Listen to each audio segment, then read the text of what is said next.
Vamos a...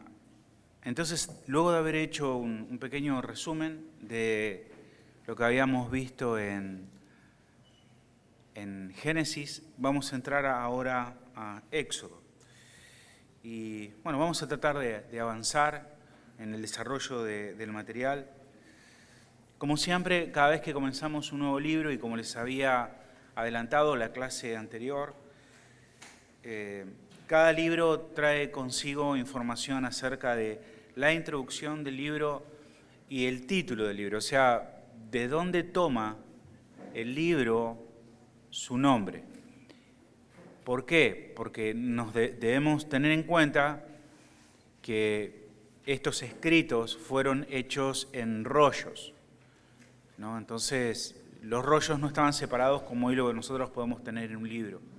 Pero no solamente que no estaban separados esos rollos, tampoco estaban divididos por capítulos, ni por versículos, ni tenían títulos los capítulos. Todas esas cosas se fueron agregando con el tiempo. Y también el título del libro, ¿no? Entonces, nosotros cuando hablamos del título del libro, hablamos del título que el libro recibió en hebreo y luego cómo fue retitulado, muy bien. Retitulado, nuevamente a colocar el título, ahora ya no en hebreo, sino en griego, ¿no? Entonces, recuerdan que la Septuaginta es la versión que tradujo los rollos o los escritos del hebreo al griego. Entonces, ellos colocaron títulos y esos títulos hoy nosotros los tenemos reflejados en nuestras Biblias. Entonces, ¿recuerdan cómo es que un rollo toma nombre en hebreo? El principio donde comienza la palabra. Muy bien, las primeras palabras, ¿sí? O la primera palabra. En este caso la primera palabra es nombres. ¿Cómo empieza el libro de Éxodo? Estos son los nombres de los que entraron, ¿sí? Entonces la primera palabra en realidad, en el orden, es nombres. Entonces es la forma que se reconocía a este rollo en hebreo. Pero en griego le colocaron Éxodo. ¿Y por qué? Porque tiene que ver más con salida. Éxodo significa salida, ¿no? Entonces era una forma ahora de identificar de forma diferente, más bien ya con el contenido del libro y no con el principio, cómo comenzaba el libro, de qué trataba este libro. Y así que nosotros hoy lo conocemos como el libro de Éxodo. La fecha. ¿Es importante la fecha? Sí, claro que es muy importante. Luego nosotros vamos a ver que nuestras Biblias no están ordenadas como el canon hebreo. Nuestras Biblias los libros están ordenados de forma distinta. ¿Por qué? Porque nosotros hemos ordenado los libros no de forma cronológica, sino de forma temática. Entonces, de repente tenemos un libro que fue escrito anterior y sin embargo está posterior a un libro. Y a veces eso no nos permite ver la continuidad de algunos eventos que sí son importantes. En este caso no, en este caso la secuencia es la misma. Pero sí pasa con algunos libros, los profetas y demás. Luego lo vamos a ver esto. Pero sí es importante que nosotros podamos fechar el libro. Y es importante porque estos acontecimientos se relacionan también con acontecimientos históricos, ¿no? Así que tenemos, en primer lugar, la fecha de los hechos, o sea, es cuándo ocurrieron estas cosas. ¿Cuándo ocurrió el Éxodo? Y otra fecha es cuándo se escribió. En el caso del Éxodo va a ser más o menos similar, pero por ejemplo vimos en el caso de Génesis que no, los hechos cuando hablábamos de Adán y Eva eran eventos muy anteriores a quien los estaba escribiendo, que era Moisés. En este caso estamos hablando del Éxodo, ya de la salida del pueblo de Israel de Egipto, donde Moisés fue uno de los protagonistas de esto. Así que tenemos que el libro abarca, o sea, los hechos que están descritos es cuando entra, digamos, el pueblo de Israel a Egipto, eran 70, así comienza el libro, y eso fue más o menos en el 1876, hasta la edificación del tabernáculo en el desierto. Entonces, esos son los hechos que están comprendidos aquí en el libro de Éxodo. Y uno podría decir, bueno, es mucho tiempo, son 400 años, porque desde cuando entraron, estuvieron 400 años en Egipto. Entonces decimos, bueno, es una cantidad de tiempo también enorme como para poder ver cuál es el trasfondo, cuál es, o sea, los sucesos que están ocurriendo. Son 400 años, es un montón de tiempo. Pero si en realidad usted observa el libro de Éxodo, se va a dar cuenta que los primeros 399 años ocurren en los primeros 2 capítulos. O sea, en capítulo 1 y capítulo 2 ocurren los primeros, o bueno, los 399 años de 400. Todo lo demás del libro de Éxodo trata solamente de un año. Solo un año. Así que los hechos en los primeros 2 capítulos vienen todos rápido. Las plagas, Moisés, salida, todo rápido, hasta que comienza, como que se detiene la película, y el libro trata en realidad sobre el último año. Y los primeros 2 capítulos sobre los 399 años anteriores. Entonces luego nosotros vemos ahí ya en el 1.8, Moisés ya está naciendo, y eso está ocurriendo en el 1526, o sea, ocurrieron ya la mayor parte de ese tiempo. Luego las plagas, pasa todo muy rápido y ya nos encontramos en los hechos del libro. En el capítulo 14 ya están cruzando el Mar Rojo, y cuando están terminando en el capítulo 40 ya falta solamente un año.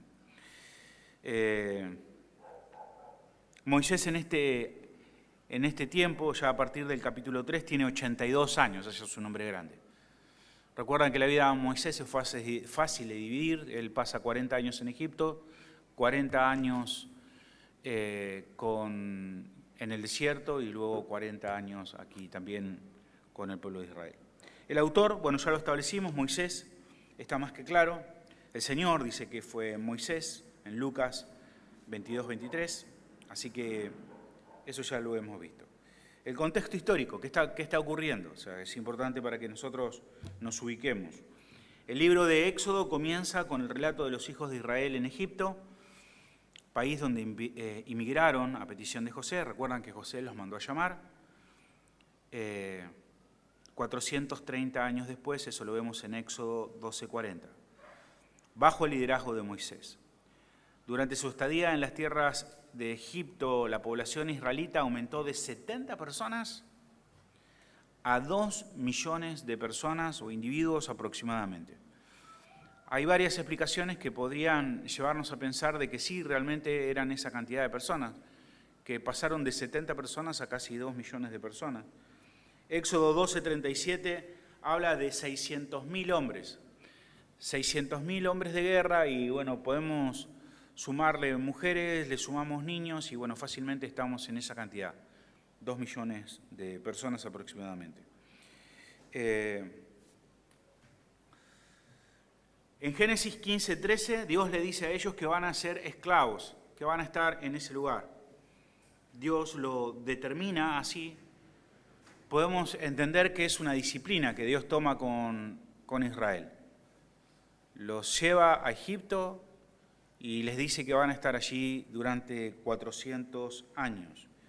Ahora, tengamos en cuenta algo que es muy importante, que el pueblo de Israel no debía estar fuera de la tierra prometida. O sea, desde Génesis 12, donde Dios le da la tierra a Israel, Israel no debía abandonar la tierra.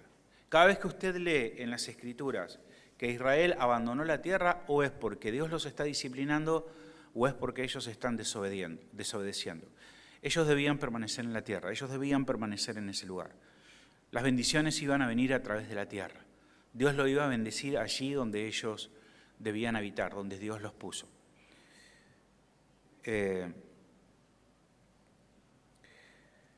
Hay varios ejemplos. ¿Recuerdan cuando Abraham está buscando una esposa para su hijo Isaac? ¿Ellos salen de la tierra a buscar la esposa? No, envían a un criado. Envían a un criado para que consiga esposa. Ellos no salen de la tierra. Luego nosotros vemos en Génesis 26:2 Génesis, vamos a leer esto.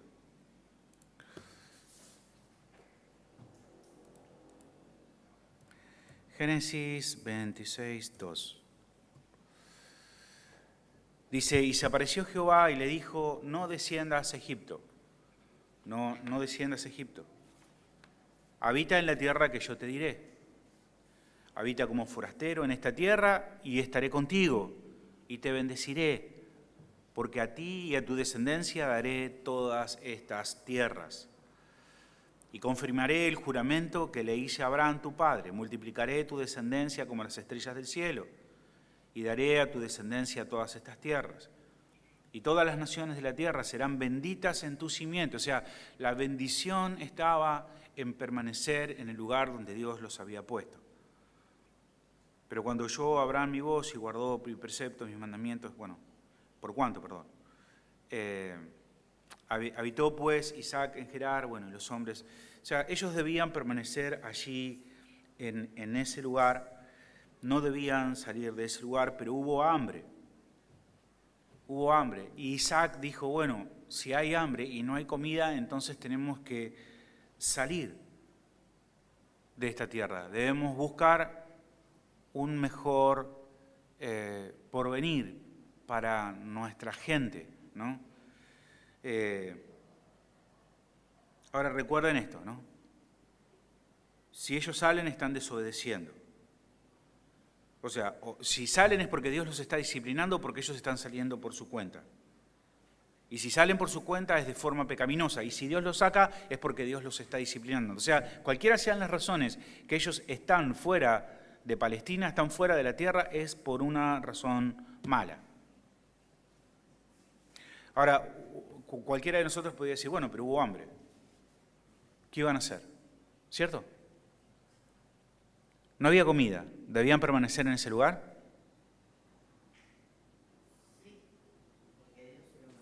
Sí. O sea, uno podría pensar, las razones naturales es,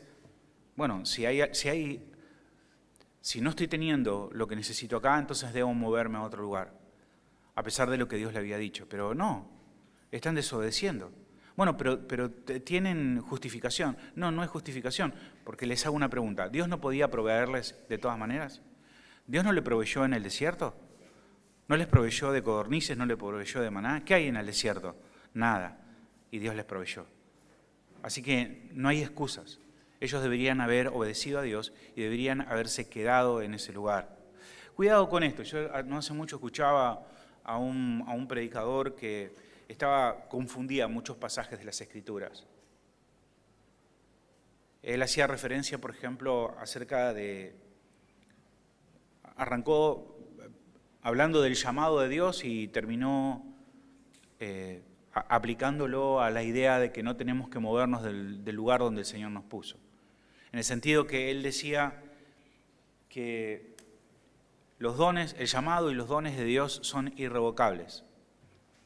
¿Usted cree eso? Dice la Biblia eso.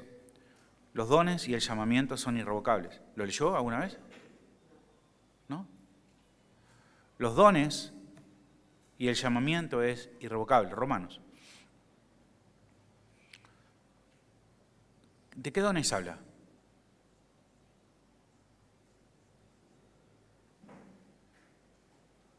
Búsquelo.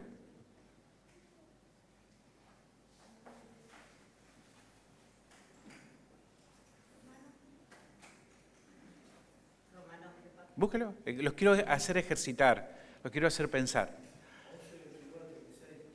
11. Ok, ¿qué dice?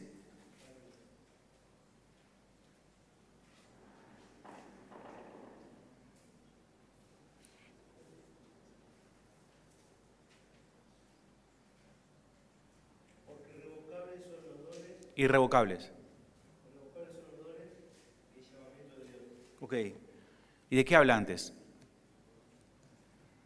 ¿Estaba hablando acerca de, por ejemplo, de los ministerios? ¿Está hablando del pastorado? ¿El pastorado es un don? No, el pastorado es una función. Es una función.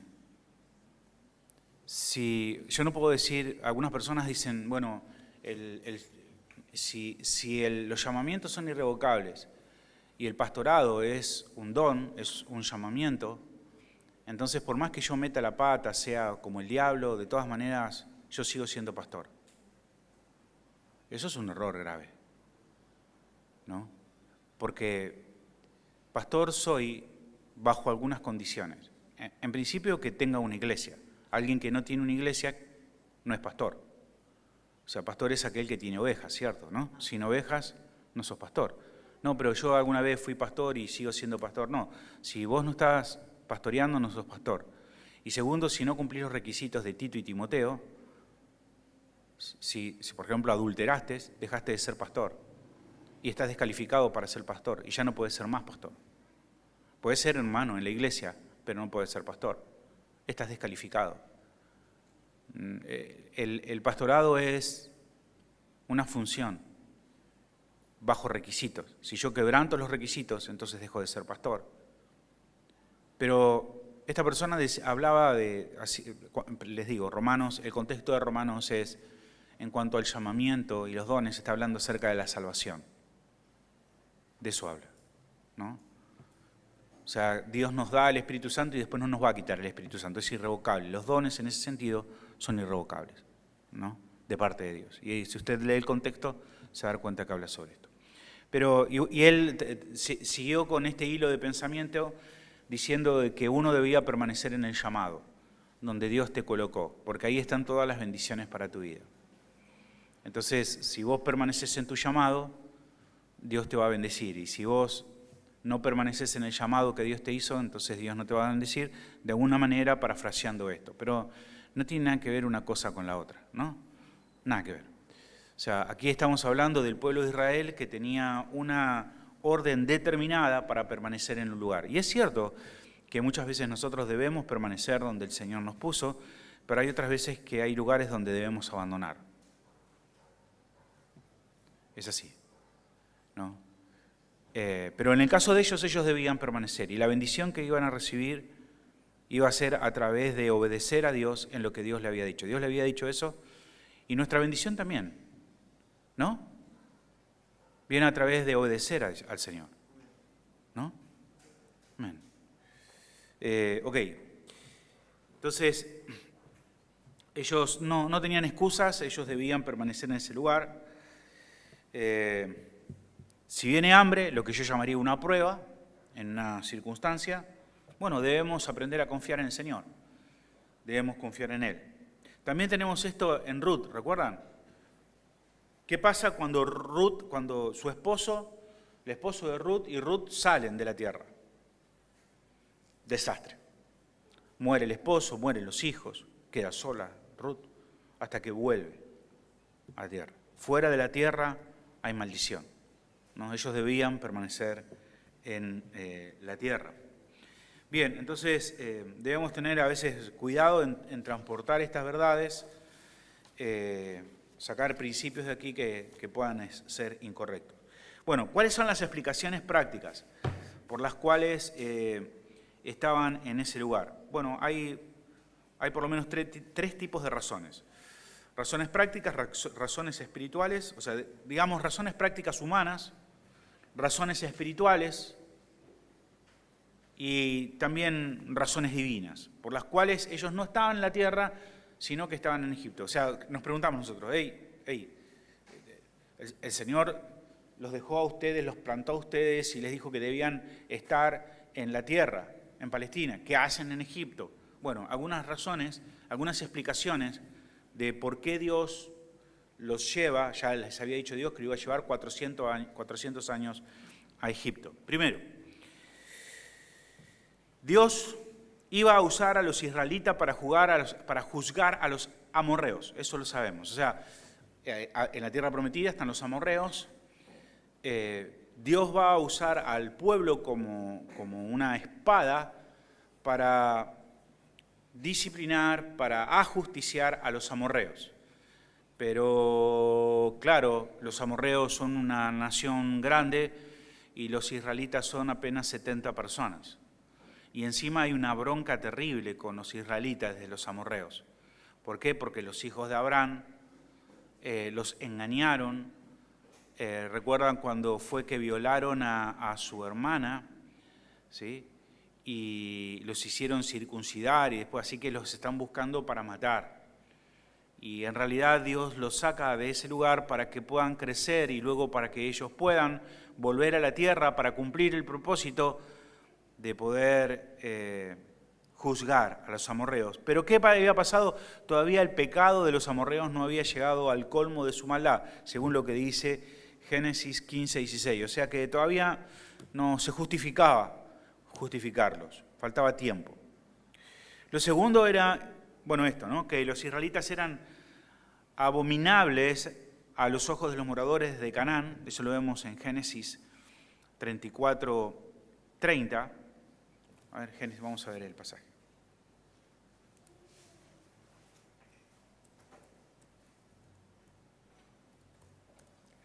Entonces dijo Jacob a Simeón y Leví, que eran los hijos de Jacob: me habéis turbado con hacerme abominable a los moradores de esta tierra, el cananeo y el fereceo. ¿Sí? Esto había sido por Dina, ¿cierto? Su hermana. Ok. Bien. Entonces, esa era una de las razones.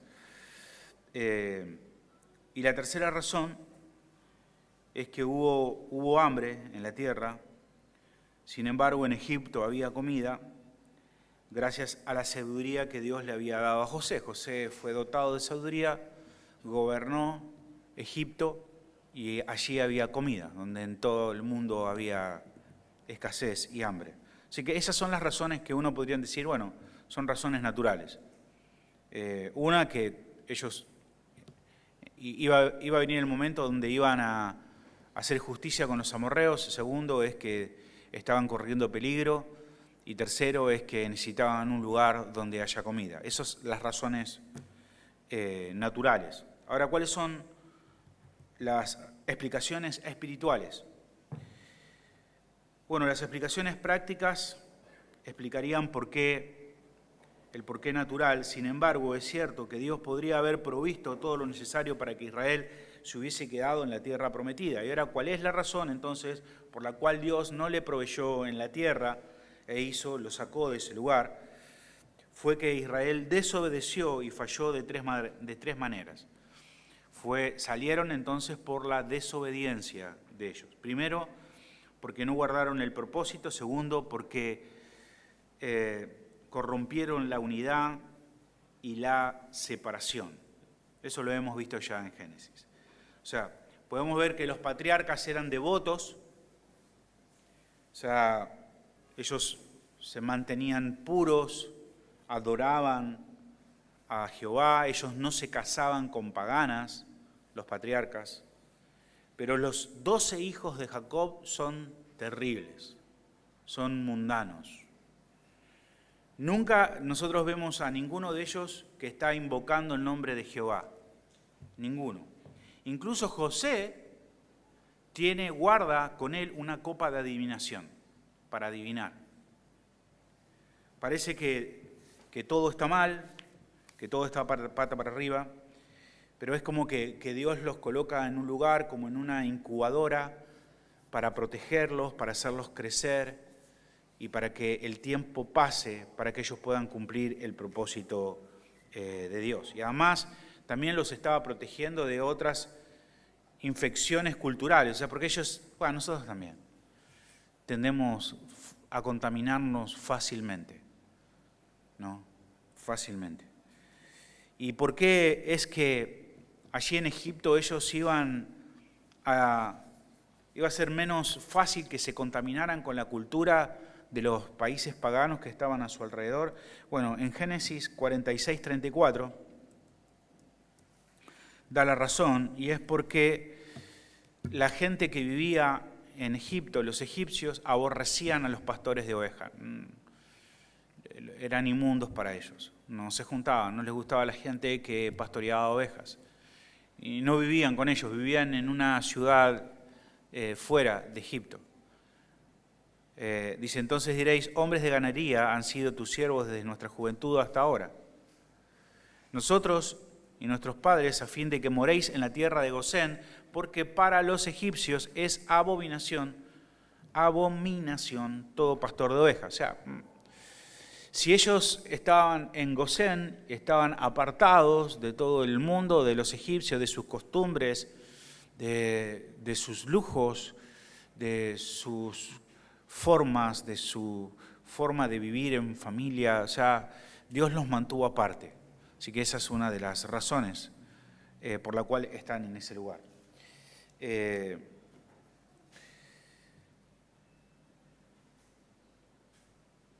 Explicaciones divinas.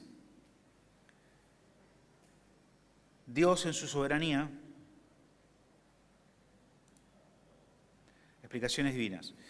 Dios en su soberanía controló la natural y espiritual para llevar a cabo su propósito y usar el éxodo. O sea, Dios tenía un propósito con el éxodo. ¿Cuál era el propósito que Dios tenía? Bueno, primero mostrar al mundo que Él era Dios, ¿no? Entonces, Él los iba a sacar con mano fuerte de Egipto, quebrantando a la potencia más importante en ese momento para mostrar que Él era Dios. Así que ese es uno de los propósitos de Dios. Lo segundo era para crear una nación a partir de un pueblo minúsculo y así también mostrar su grandeza, Deuteronomio 7:7.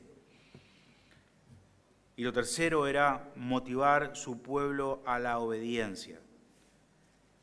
22 veces aparece la frase, yo soy Jehová tu Dios, yo fui el que te salvó, yo fui el que te sacó de la tierra de Egipto.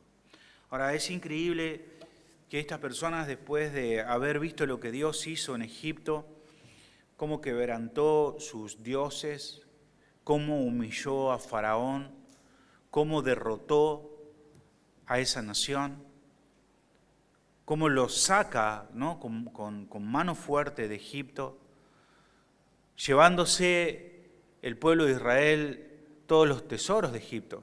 Recuerdan que les manda a pedir los tesoros y los egipcios le dan el oro y también le dan sus ídolos que son de oro. ¿Qué cree que hicieron con los ídolos de oro? ¿Qué cree que hicieron? ¿Los guardaron? ¿Los adoraron? ¿Doblaron sus rodillas delante de esos ídolos?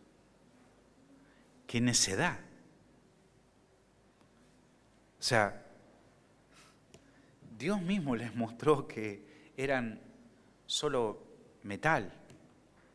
Ellos guardaron esos ídolos y durante el tiempo que estuvieron en el desierto, adoraban esos ídolos. Pero no solamente cuando salieron, sino aún al final, ya casi del Éxodo, ellos seguían adorando esos ídolos, los ídolos que sus padres habían traído de Egipto. ¿No? O sea, esta idea de copiar la costumbre de las otras personas, de que ellos se postraban delante de una estatua y ellos siguieron haciendo lo mismo. Josué 24, ahí vamos a verlo eso. Esto es al final ya. Josué 24:14. No, eso fue Coré. Eso fue la rebelión de Coré. Pero dice, ahora pues, acá es Josué hablando, ahora pues temed a Jehová y servirle con integridad y en verdad, y quitad de entre vosotros los dioses a los cuales sirvieron vuestros padres al otro lado del río y en Egipto, y servid a Jehová. Y si mal os parece servir a Jehová, escogeos hoy a quien sirváis. ¿A quién van a servir? ¿Van a servir a los dioses, a quienes sirvieron vuestros padres cuando estuvieron al otro lado del río? ¿O a los dioses de los amorreos en cuya tierra habitáis? Pero yo y mi casa serviremos a Jehová. Amén. O sea que ellos todavía estaban adorando esos ídolos que sacaron de... ¡Wow! ¿No? Qué necedad, ¿no? Qué necedad. ¿Cuántos tienen un cuadrito en la casa con este texto? Yo en mi casa serviremos a Jehová. ¿Ninguno de ustedes? Ok. ¿Sabe que es un versículo en realidad en el cual no hay ninguna virtud, sino que encierra un pecado? ¿Sabe por qué? Porque estas son las palabras de un juez hacia el pueblo que él tiene que gobernar. Josué le está hablando al pueblo y les está diciendo, bueno, ¿qué quieren hacer? ¿Quieren seguir adorando a los dioses que sus padres trajeron de Egipto o a los dioses de los amorreos? Tomen una decisión. O sea, hagan lo que quieran. Yo en mi casa decidimos adorar a Jehová. Ustedes adoren a quien quieran adorar. Es el juez. Él tiene la responsabilidad de juzgar al pueblo. Es lo mismo que yo le dijera esto a ustedes, ¿no? Soy el pastor de esta iglesia y le dijera a los miembros de esta iglesia, miren, yo y mi familia en el Señor, usted viva como usted quiera, yo no le voy a decir nada. ¿Estaría bien? ¿Está bien que Josué tome esta decisión? Es decir, yo voy a tomar la decisión con mi familia, ustedes arréglense. No, está mal, es pecaminoso para un juez. Ok. Bien, entonces tenemos las explicaciones naturales, humanas y divinas de por qué el pueblo estaba en Egipto, porque debería causarnos rareza de que el pueblo estuviera en Egipto. ¿Por qué? Porque debía estar en Palestina, porque ahí era el lugar donde Dios los había plantado, pero vimos que hay un montón de razones posibles por cuales ellos estaban en ese lugar. Razones que tenían que ver con lo natural, razones que tenían que ver con lo espiritual y razones que tenían que ver con propósitos que Dios tenía con ellos. Bien, sigamos entonces con las notas. Una cosa acá con respecto al Éxodo, también, y no sé si usted, yo hace poco vi un documental donde estaban buscando un pueblo que figuraba en los jeroglíficos escritos en piedras y en cavernas de los egipcios. Y había un pueblo que no era Israel, tenía otro nombre, pero quien continúa esta investigación hace toda una investigación y sin duda es Israel.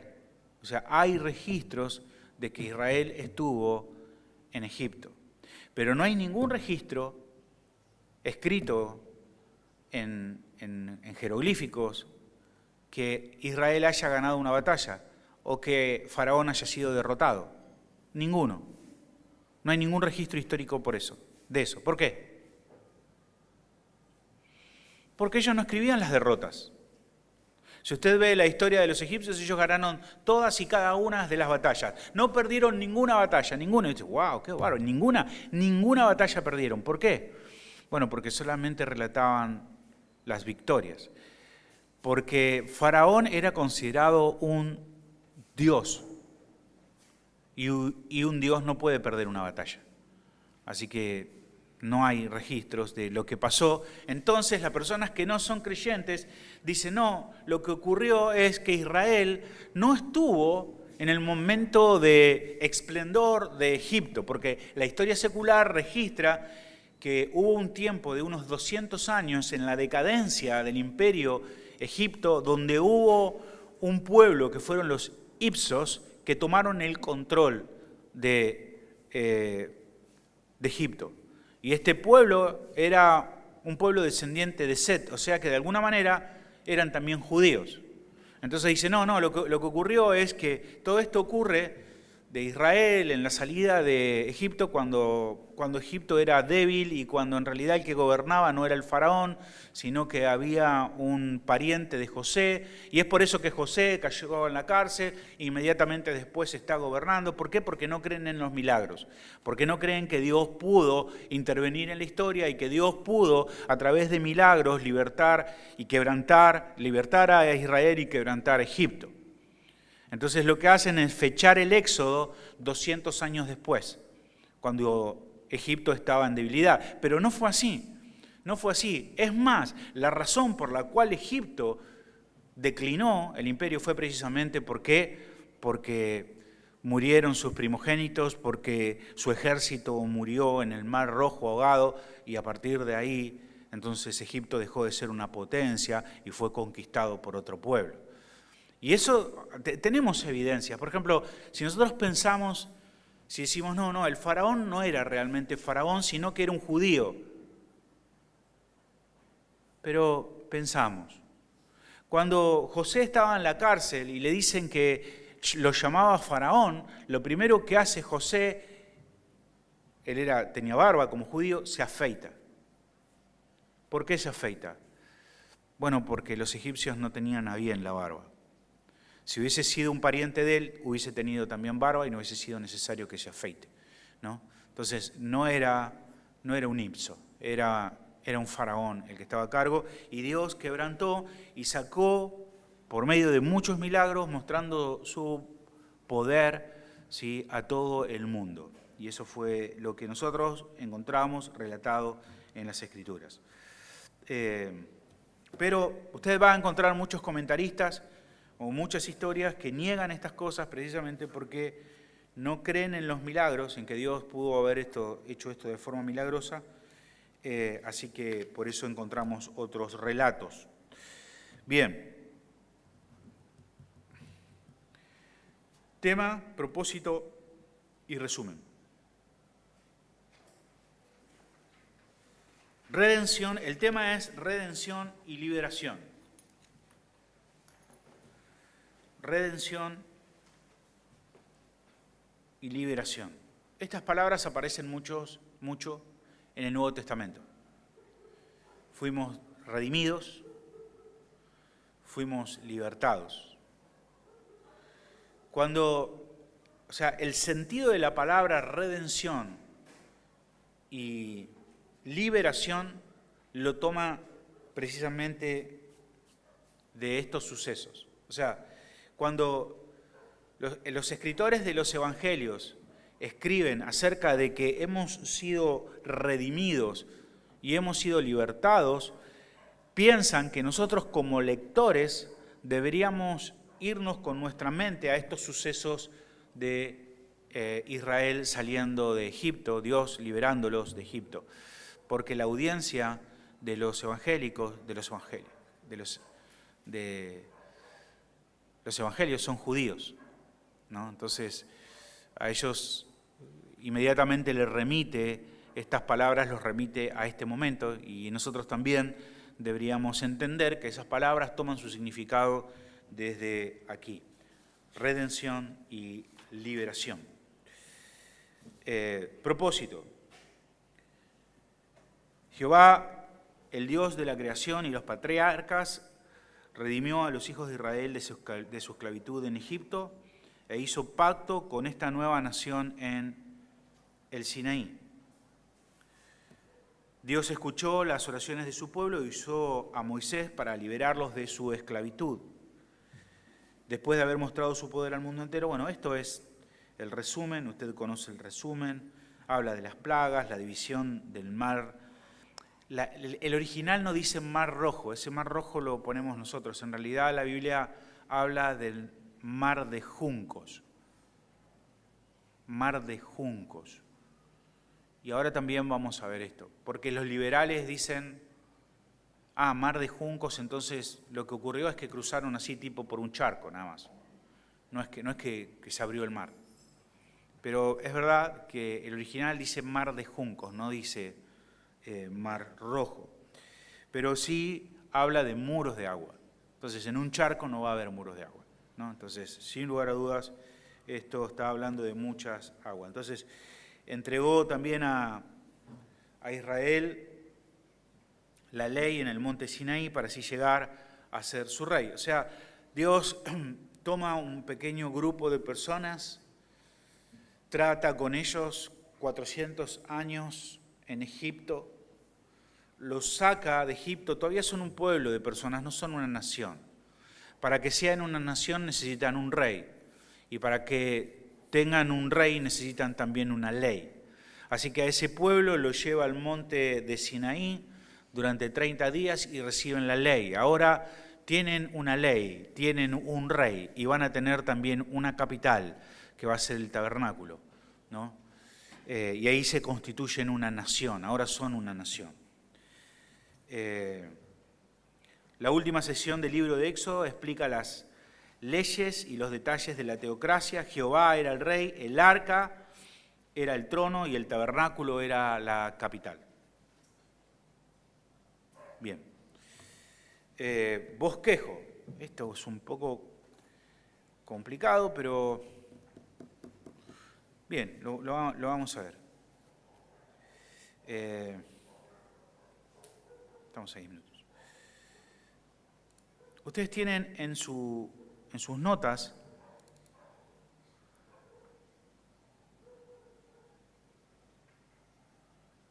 sobre el final de su cuadernillo tienen unas notas, ¿cierto? Y tienen un cuadro como este, ¿cierto? No es cierto.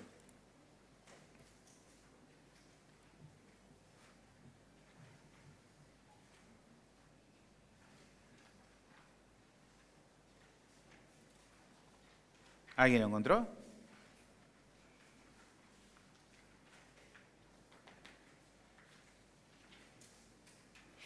Empieza, dice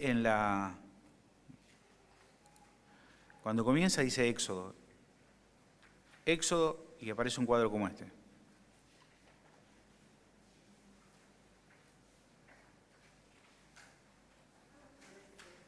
¿Alguien lo encontró?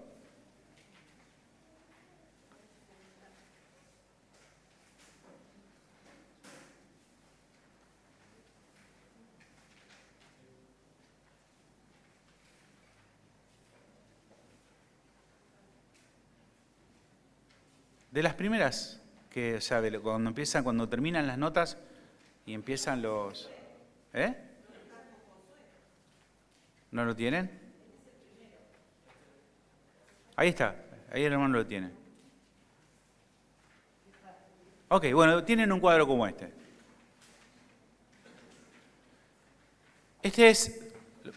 Esto un poco complejo. Esto se llama el bosquejo exegético, o sea, es cómo fue escrito el libro. Recuerdan que yo les había dicho que en realidad el Pentateuco, nosotros tenemos el Pentateuco y nosotros lo tenemos separado por 5 libros. 1, 2, 3, 4, 5 libros. Pero que en realidad el Pentateuco es un solo libro. Y Génesis, ahí parece que está cerca. Ok. Estos son como si fueran capítulos. Entonces, cuando nosotros queremos hacer un bosquejo exegético, es difícil que nosotros podamos, o sea, si este es todo el libro es el Pentateuco, el libro es la Torá, es difícil que podamos hacer un bosquejo de solo un libro, porque en realidad el argumento viene ya desde Génesis y de Deuteronomio. Y es por eso entonces que nosotros tenemos, para bosquejar exegéticamente el libro de Éxodo, bueno, acá estaría Génesis y acá estaría Deuteronomio. Nosotros lo separamos de esta manera. Y tenemos la primera parte del Éxodo, la segunda parte del Éxodo, junto con Números, y luego la segunda parte de Números. Ahora, si usted presta atención, nosotros vamos a encontrar en esta primera parte, en el Éxodo 1, del 15 al 21, que se cita o se dice que hay mucha gente y se habla del rey. Y ahora en Números 22, 2 y el 25 al 18, también hay mucha gente y también se menciona un rey.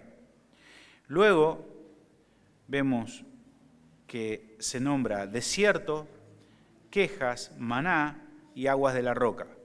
Y nuevamente desierto, quejas, maná y agua de la roca, hasta que se llega al centro, que es el Sinaí.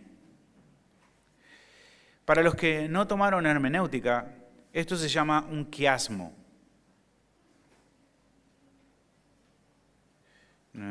Así no. Es un quiasmo. ¿Qué es un quiasmo? Es como un sándwich que tiene una tapa, tiene el relleno y tiene otra tapa. Los judíos, cuando querían precisar algo importante, no repetían las palabras como nosotros las repetimos, sino que tenían una forma de escritura donde repetían palabras en los extremos para que nosotros nos enfoquemos en el centro del mensaje. Entonces hacen una repetición acá, una repetición acá, una repetición acá, una repetición hasta acá, a que llegamos al centro. El centro es el Sinaí. El Sinaí es el libro de Levítico, ¿no? O sea, nosotros vemos el relato en Éxodo, el libro de Sinaí, pero todo lo que ocurre en el Sinaí, que son 30 días, es el sermón que da Dios en Levítico. Es un sermón que directamente lo da Jehová. Jehová es el que habla. Y este es el libro más importante para los judíos, precisamente por esto. Pero todo nos lleva hasta aquí, hasta el Sinaí, que es el punto más importante del libro. Esto se llama un quiasmo. Usted puede, si quiere, investigar un poco más acerca de esto.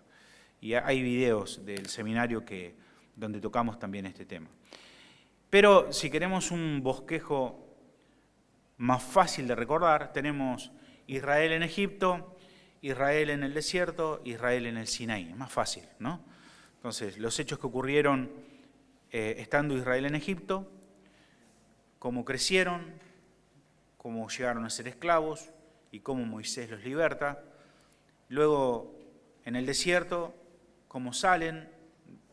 Bueno, y si yo tengo este esquema en la cabeza, entonces voy a poder enseñar este libro a cualquier persona, porque este bosquejo homilético contiene todos los acontecimientos del libro de los Hechos. ¿Preguntas? ¿Algo que quieran preguntar? Es un poco pesado esto, porque es todo... ahora la segunda hora los voy a poner más... Vamos quizás a ver ya ahora los capítulos claves, capítulos y pasajes claves, y ahí vamos quizás a pensar un poco más. ¿Qué quiere decir yo soy el que soy?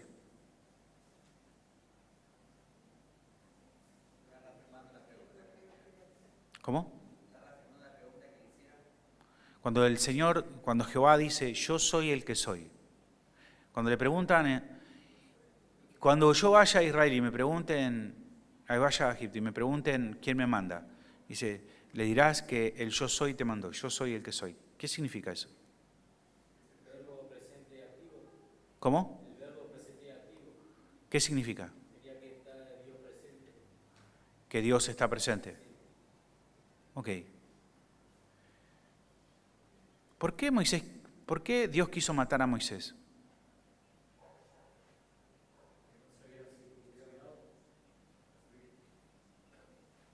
¿Saben ustedes que Dios quiso matar a Moisés?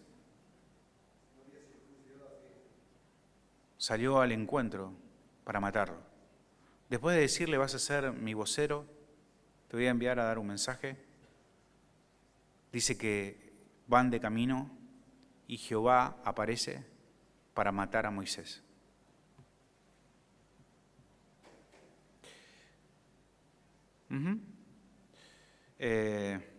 Ok, vamos a ver todo eso ahora.